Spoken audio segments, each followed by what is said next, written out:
Kalabhavan സോബിയെ arrest ചെയ്തു. കൊല്ലം ചാത്തന്നൂർ പോലീസാണ് arrest ചെയ്തത്. ചാത്തന്നൂർ ശ്രീഭൂതനാഥ ക്ഷേത്രത്തിൽ വെച്ച് കഴിഞ്ഞ രാത്രിയിൽ സോബിയെ അറസ്റ്റ് ചെയ്തത്. സുൽത്താൻ ബത്തേരിയിലെ ഒരു കേസുമായി ബന്ധപ്പെട്ടാണ് അറസ്റ്റ് ചെയ്തതെന്നാണ് പോലീസ് അധികൃതർ നൽകുന്ന വിശദീകരണം. അതേസമയം തന്നെ മനഃപൂർവ്വം പെടുത്തിയതാണ് എന്നാണ് സോബി അവകാശപ്പെടുന്നത്.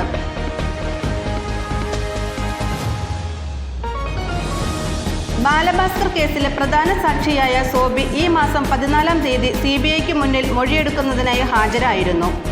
തന്നെ ബ്രെയിൻ മാപ്പ് ചെയ്യണമെന്ന ആവശ്യം സോബി CBIക്ക് മുന്നിൽ രേഖാമൂലം ആവശ്യപ്പെട്ടിട്ടുണ്ട്.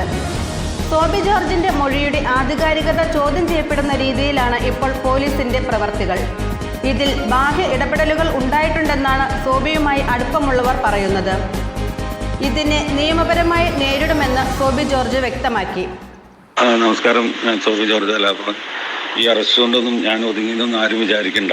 ഇത് കഴിഞ്ഞ ദിവസം, അതായത് 14-ാം തീയതി എന്നെ ബ്രെയിൻ മാപ്പ് ചെയ്യാൻ വേണ്ടിയിട്ട് രേഖാമൂലം CBIക്ക് കത്ത് കൊടുത്ത് പോകുന്നതിൻ്റെ പിറ്റത്തെ ദിവസമാണ് ഇത് ഉണ്ടാവുന്നത്.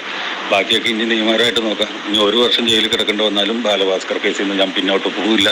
എന്നെ തകർക്കാമെന്ന് ആരും വ്യാമോഹിക്കേണ്ട. ഞാനിതിൻ്റെ മുന്നിൽ തന്നെ ഉണ്ടാവും. ഈ ഒരു അറസ്റ്റ് കൊണ്ടൊന്നും ഇതെന്താ സാമ്പത്തിക കേസ്, അത് ഞാൻ ഉണ്ടെന്ന് ഞാൻ പറഞ്ഞിട്ടില്ല. അത് എനിക്കുണ്ട്, കലാഭവനുണ്ട്. കലാഭവൻ്റെ നിന്ന് കിട്ടിയാണിത്. അപ്പം അതുകൊണ്ടൊന്നും അങ്ങനെയൊന്നും ആരും എന്നെ തോപ്പിച്ചിരുത്താമെന്നൊന്നും വിചാരിക്കണ്ട.